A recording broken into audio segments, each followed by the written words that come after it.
Helpful to unmute. Homage to the Buddha, homage to the Dharma, homage to the Sangha. And perhaps at the end of retreat, a silent talk would be most appropriate.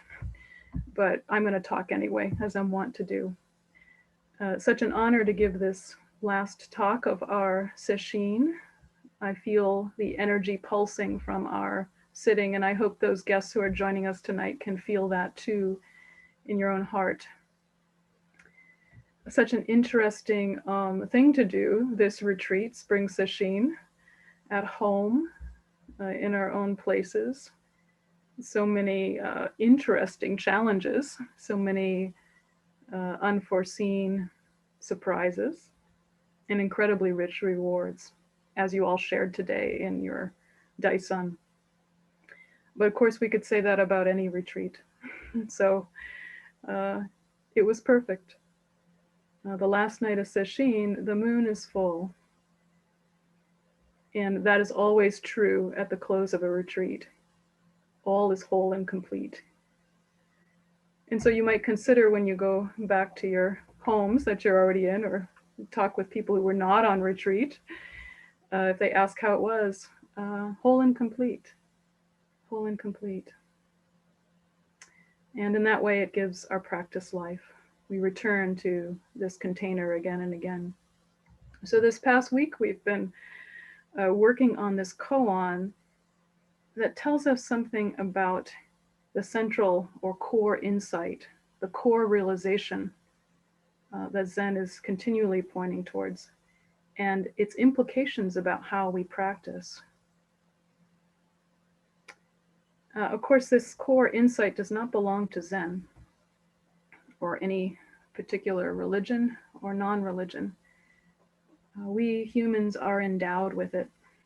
Zen is simply a incredibly honed craft, a skillful way of pointing it out. Traditional koan work is interesting. Probably many of you know about it. In the Rinzai school, that you would be given one koan after the other. And there are some 300 to 400 koans, 300 classical ones, maybe 100 or more warm-up ones. And then after, you would go through precepts as koans and even Tozan's 5 ranks. So it's quite rigorous. And if you go in, you need to present your answer to the teacher. So you go into the teacher again and again to each koan that you work on. And you may work on a koan for years, particularly the first one, Mu. You may stay with that one koan for many years. It's quite demanding. And in a traditional way, if you begin with an intellectual answer, you would hear the teacher's bell very quickly. It would sound something like, I think Wei Nang is saying, ring, ring, ring. And you would be sent out and ushered out the door to go back and look again. Look into your own heart about what this koan is saying. So I'm going to say something quite radical, and I don't say this lightly, but I say this as a teacher, which is congratulations. You have all passed the koan. You've all passed. And I say that to wonder with you, what comes up when I say that? Might be, but I didn't have a kind of fancy exchange like Nanyue and Huineng had, or I didn't even understand that koan. Or maybe if someone says I passed, shouldn't I feel like I accomplished something? Shouldn't I feel like I know something? This would be all things that would one would potentially think. But I say this in all earnestness. You do know something about this koan, because koans are lived into. The body answers the koan. Our bodies have answered this koan in our bows, in our questioning, and in zazen, in our falling down and in our dancing. The koan has been answered. They are lived into. They show up in our bearing, in our body's bearing, in the way that we're changed. So one does not pass a koan by giving a clever answer, as it looks like in the exchanges we've inherited that are written down. You pass the koan because you have become the answer. You've become the answer. And it's not that there is not, this is a very double negative, it's not that there's not passing. There is not passing a koan. Not because you don't have a clever answer, but because you've played it safe and not engaged the koan. So that's not been true for anybody who has been on this retreat, or most of us who practice. We come with great earnestness. And as Mushin so beautifully laid out last night, this line, thus this mountain monk doesn't understand at all, because that's not the point. Or as Huineng says more intimately, you are like this, and I am like this. So this life of practice is incredible. We are constantly passing koans that we didn't even know we had. That's what it's like. Constant aha, and then we realize the question that was underneath that. And interestingly enough, in the system of koans, what do you get when you pass a koan? What does one get? Another koan. You simply were handed another koan. And even if you go all through all 300 and the warm-ups and complete the precepts, and then you complete the Tozan's 5 ranks, what do you get? You get another koan, which is now your life is this koan, which is exactly what Soto Zen points to. This life, every time we wake up and get out of bed, it's the koan. Who am I? How can I know myself? What is this life for? What is it that we're in the midst of? That's the koan. So when I walked back, you might be interested to know, Mushin and I did not plan talks for this week. We also walked into this koan with you. So our talks are a reflection of what is unfolded in this retreat. And I thought I would do one thing, but then I was pulled in another direction. When I looked back at the koan for this closing talk yesterday, I realized I thought of my own teacher. When I looked at Huineng and Nanyue's relationship, Nanyue being the student and Huineng in this koan being the teacher. And so I went back to Huineng's exchange with Hongren, and all of a sudden I was surprised, even though I'd been teaching the Platform Sutra for the month, this old exchange came back that reminded me of Kyogen, and I'll relate a little experience with that. But just to bring his presence forth, my teacher no longer living, for those who don't know him, trained with him for 10 years and 4 years as a teacher before he suddenly died unexpectedly. And in hindsight, I have such fondness because it was really amazing how he put up with me. I look back and I always have such fondness and gratitude, and there's always a little so sorry. Of course, he didn't think, he wasn't burdened in his own way. He was incredibly patient. But I remember him, if I could characterize at least a few years there, of where he would just continually give good medicine to me that I refused to take. Over and over, I would have, but what about my suffering special? And that's not working. Until I really broke through in a kind of way. He just patiently waited. That's why we have such gratitude to our teachers. When we finally get it, we see into that relationship. Anyway, I want to bring out an exchange. Of course, my teacher loved where this exchange is coming from, the Denko Roku, transmission of light, between Huineng and when he was a youngman in his 20s, and Hongren, his teacher. And the background story, for those who don't know, and those studying the Platform Sutra will remember it, but Huineng was an uneducated young man from the countryside and didn't read or write, but instantly he saw into the Dharma. So he went to seek a teacher and came to Hongren's monastery, which was quite elaborate and people who were quite accomplished. And he came in and had an exchange with his teacher, and Hongren, the master there, decides to put him in the kitchen. So this scene takes place in the kitchen when Huineng has just settled in. Of course, Hongren sees that he is bright. He sees it in his bearing, in the way that he walks and talks.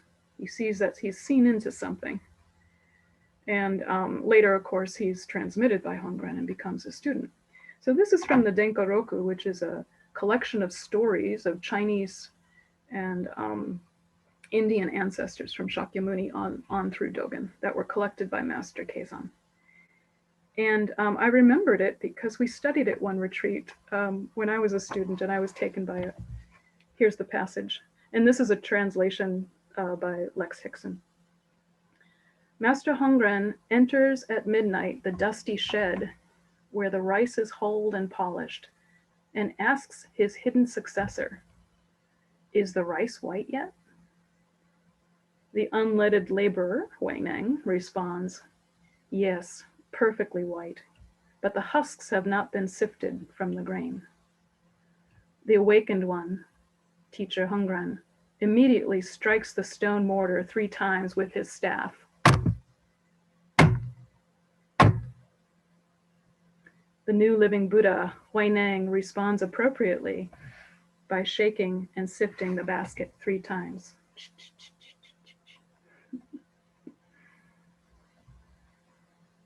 So my memory with my teacher, I'll get into this, my memory with my teacher Kyogen was one retreat we studied this, and I saw what it was because it paralleled something was happening for me in practice in a way where I had many ahas, but I could see again into our koan and practice enlightenment not being too, it was starting to dawn on me that much of my efforting was in the wrong direction. And so at a Shosan ceremony where you go up and talk to the teacher, I wanted to say to Kyogen, because he was tracking my practice, I wanted to say, the rice is white, but now I'm sifting through the sifting.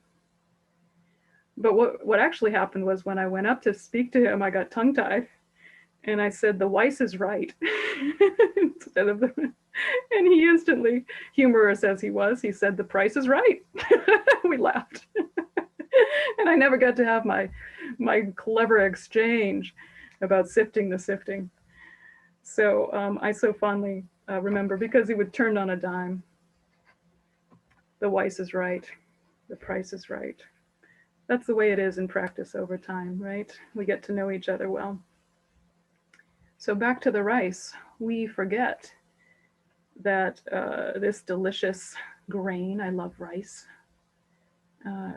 grows from a very ordinary grass, very common, undistinguished grass. And in the course of its development, you can see a rice plant, there's a hard shell that grows around the seed as it matures to protect it from wind, sun, drought. It wouldn't survive without it. It protects it. And it is the same way that we develop our appearances in the world to navigate this life as a separate self. All of our shells, our boundaries, our sense of autonomy, our suspiciousness of others, the way that we need to mature and develop, and also the way that we get confused about who we are. So much so that many of us develop shell on the shell itself and another shell on top of that, layers of it. So there's something wanting to happen in a human life, the same as in a rice seed. The husk itself that develops around the rice grain is not digestible. You can't eat it. But inside is this pure grain, this delicious, life-giving essence. It is unfettered and clear. In Zen, we say it is our non-dual awareness. It's the point of our practice. It holds the truth of our complete interdependence beyond all separation. So Sesshin is about dropping the hull, peeling off the layer of our delusion, our ignorance, our attachments, our entanglement in our thinking mind, moment after moment, all of the sand castles that we build. Because it's rather poetic, actually, that the hull of the rice seed is primarily silica. The silica that is also sand. Sometimes this hull can just simply drop off when it's seen through. So thin, it's nothing. And witnessing today, during this week in Daesan, where people shared, it felt like the room was littered with the chaff, fallen to one side or the other. What layer, subtle or otherwise, has dropped away for you? I know for me, that's my experience. And what's really even more poetic and helpful to remember is that eventually the hulls are useful too. In fact, in life, rice hulls are used for many constructive things. You can line your garden pathway with rice hulls. You can build a compost pile. And you can actually make concrete and perhaps build a temple. They're useful. But first we need to distinguish them and drop them away. All of those ideas, at least some I heard that were on the floor today. I don't belong. I'm doing it wrong. I should understand all these crazy words. All drop away to reveal something that's always here. And eventually in practice, everything serves. Every thing we think is an obstacle, without exception. Our pain, our trauma, our confusion, our aches, our frustrations, everything, all serves the Dharma. So I want to go back to this passage from the Denkoroku I just read, sifting the rice. Because what is Huineng doing there with that sifting motion when Hongren pounds his staff? The teacher is coming in to his space and says, it's empty, it's empty, it's empty. It's an immediate expression.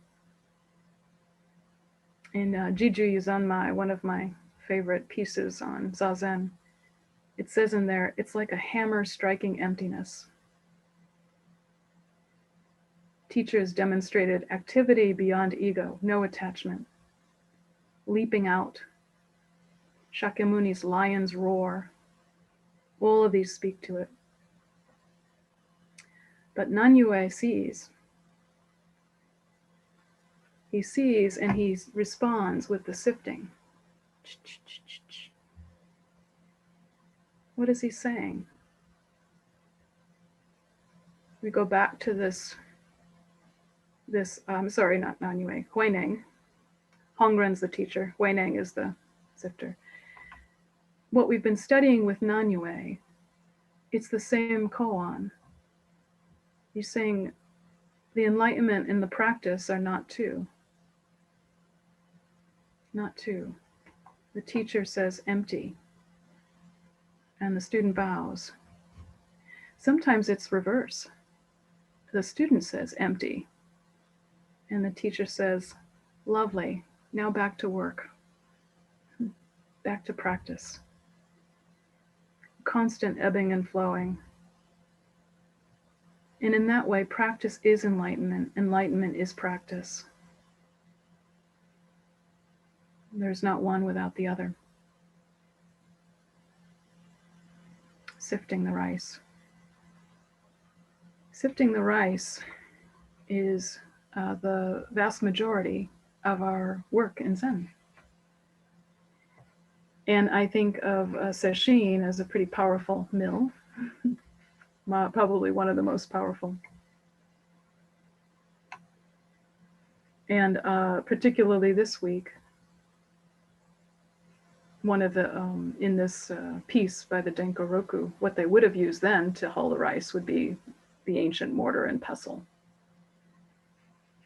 And I know for many of you and myself too, that sometimes Sesshin can feel like that kind of bam, ouch, pound, where we get hit with something.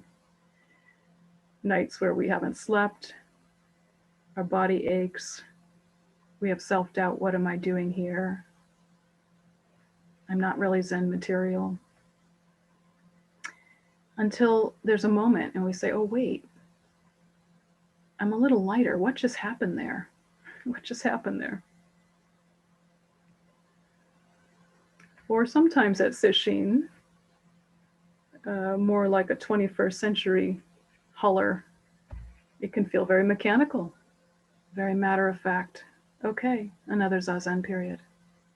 Okay, Kinhin. I know the drill. Just breathe, just stay steady, just keep going. Right? Not glamorous, but thorough. That's also sifting the rice. Very powerful, not glamorous. But sometimes on Sesshin, sort of like a what do you want to call it? A cool breeze on a summer night, where another technique is to throw the grain up and the wind blows away the chaff. So light, so unsubstantial. And instantly it's gone. And we wonder what all the fuss was about. What was my agony about? Blown away with the wind. And then suddenly it's all right here, just as it is. And in many ways, enlightenment or awakening is more the activity of the wind than our own efforts when we come right down to it. The activity of wind. I miss sitting out on the Ngawa. Look forward to returning to that soon, where we feel the breeze. And give the work over to the breeze. And yet, as Dogen says in the Bendawa that we've been studying, stay steady, don't slacken practice. Don't slacken, stay steady. So what the young Huineng is saying when he's sifting that rice, when Master Hongren pounds his stick, is yes, yes, yes. I'm enjoying it. I'm doing practice for practice sake. I love the sifting. This is my calling, not to bask in some glorious insight, but to actually throw all my energies back into the sifting, to refine my practice without adding any extra, without making any grand plans, just to keep sifting the rice. Practice for practice sake.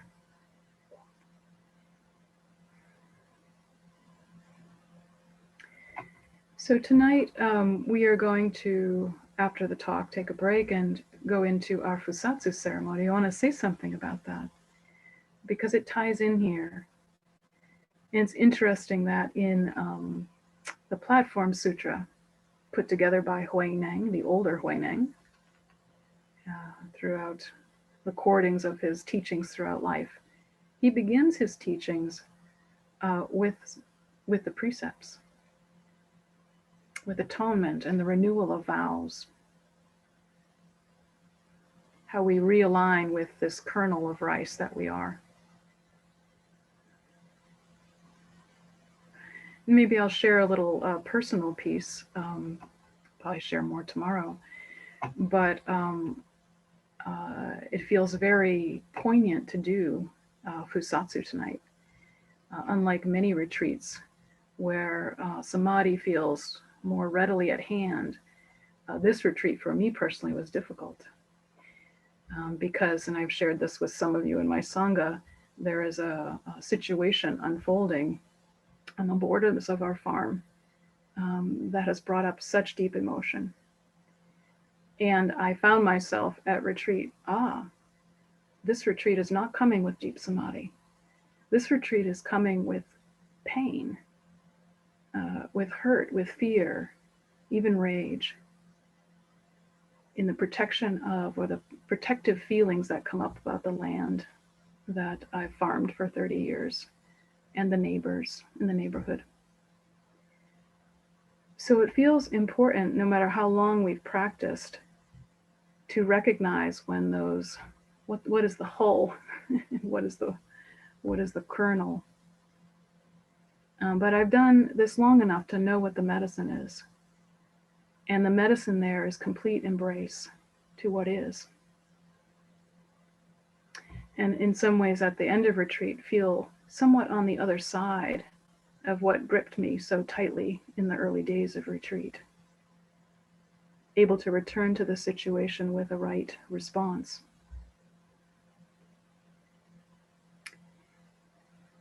There is in our precepts a continued hulling, refining, distinguishing, and the suggestion of a right response to the world, the complex world that does slam us and grip us and pains us. There is a way. In the Platform Sutra, Huineng talks about the formless precepts.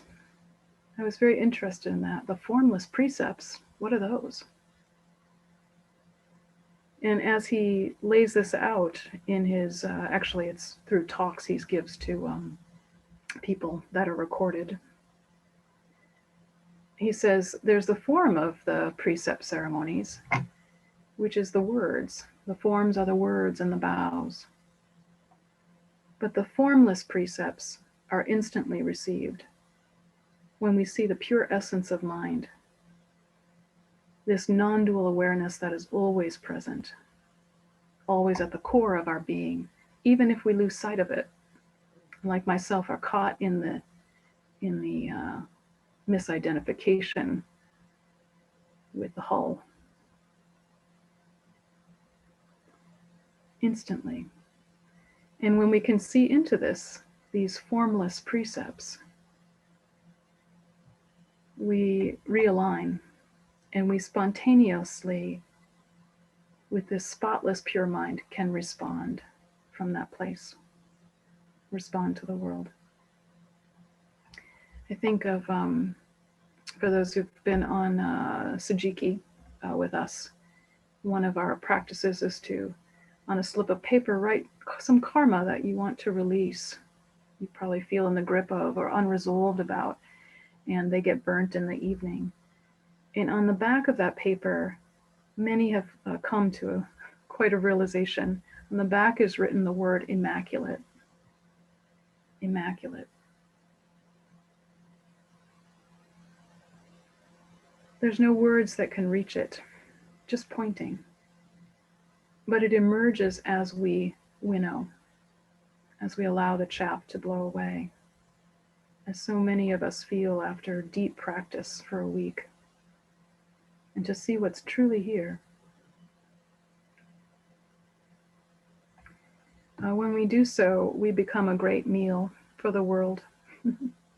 Let the world eat us up. A good bowl of rice. We don't know who will partake. We don't know who will be helped. We don't know. And we can let go of that as well. Formless precepts. And if you listen, those who are staying, if you listen to the language tonight, you'll hear Huineng's teaching in them. They are instant and immediate.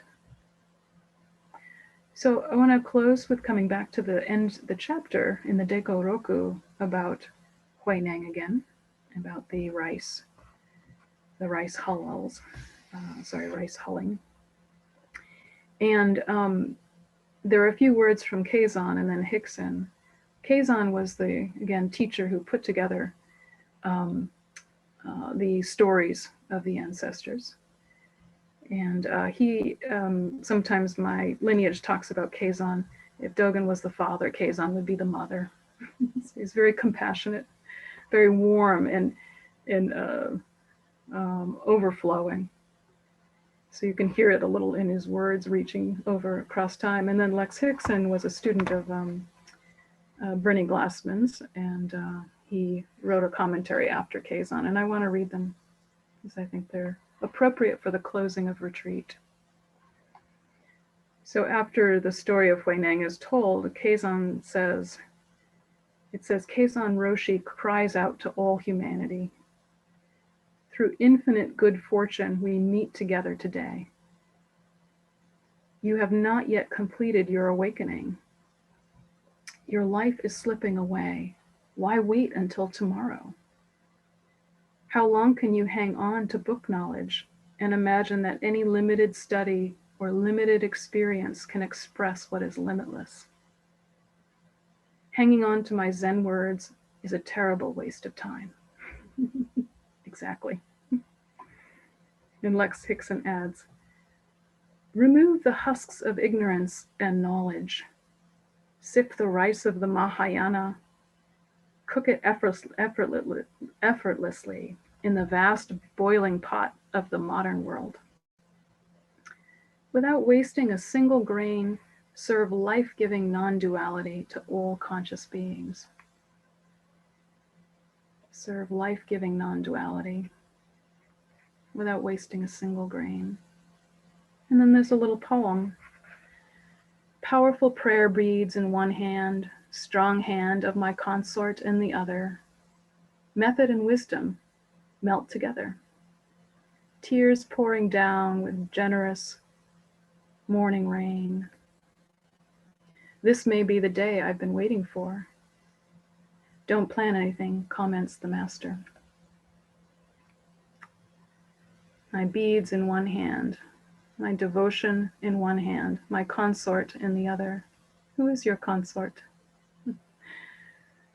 Your Dharma friends, your teacher, Shakyamuni Buddha. We'll let that be open. Let it be said we're held and guided. Method and wisdom melt together. This has been our purpose all week long. The method, the practice, the training, and the wisdom, the insight, the enlightenment, the awakening, all meld together. There's no separation. We can point to one or the other, but really they're two sides of the same reality. This may be the day. What if this was the day? Sometimes I meet people in Sanzen and they say things like, that's a good idea, maybe I'll do that. Why wait? Maybe you'll do it when? It's now, today. And it's what we've been doing this week. Today practice, not tomorrow practice, today practice. Nothing left out. You are like this. I am like this. In our koan, it says, just this non-defilement is what Buddhas have maintained and transmitted. But we could also say, just this grace is what Buddhas have maintained and transmitted. Or we could say, just this pure essence of mind, beyond ideas of right and wrong, is what Buddhas have maintained and transmitted. This may be the day.